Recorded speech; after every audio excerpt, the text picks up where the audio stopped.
Plano raw ng bagong kalihim ng Department of Transportation na suspindihin muna ang Public Transportation Modernization Program para raw mapag-aralan ulit. Pero ang ilang transport groups na nakapag-consolidate na, umaalma. May report si Jamie Santos.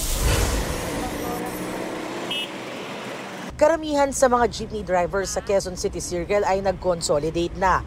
Nagsama-sama bilang kooperatiba o isang legal entity sa ilalim ng Public Transport Modernization Program o PTMP. Pero nitong Martes, sinabi ni Senate President Cheese Escudero na sususpindihin na raw ng bagong Transportation Secretary Vince Dizon ang PTMP. Ayon sa kanya, ipapa-review niya ito at pansamantala niyang sususpindihin ito hanggat hindi tapos ang kanyang review dahil nabasa din niya ang posisyon ng Senado. We will push for modernization of public utility vehicles. There is no doubt about that.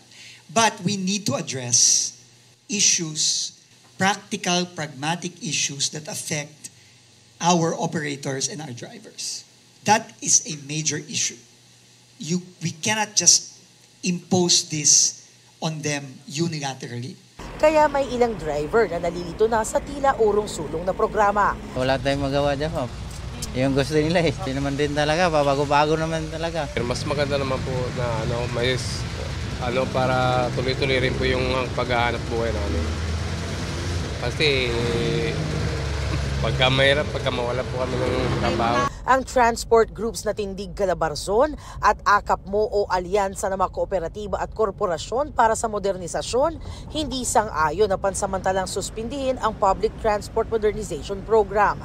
Hindi raw ito perpekto, pero maari naman daw mapag-usapan ang programa nang hindi sinususpindi. Pag-aralan nila na hindi sinususpindi ang programa, pwede naman yun eh. Para hindi maantala ang mga programa ng pamahalaan, sumunod sila sa programa ng Pangulo na maayos na ngayon. Kung mapapansin nyo, tahimik naman ngayon. Para sa transport group na arangkada NCR Transport Federation Incorporated, wala na dapat argumento para hindi ituloy ang modernization program ng mga PUV. Yung programa maganda naman.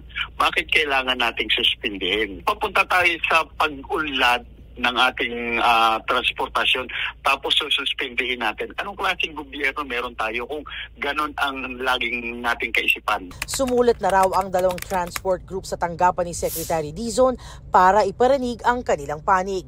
Pero para sa grupong Piston, hard-won initial victory para sa transport workers ang pagsususpindi sa programa.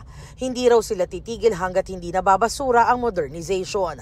Wala nang pahayag ang palasyo kaugnay sa sinasabing temporary suspension ng PTMP.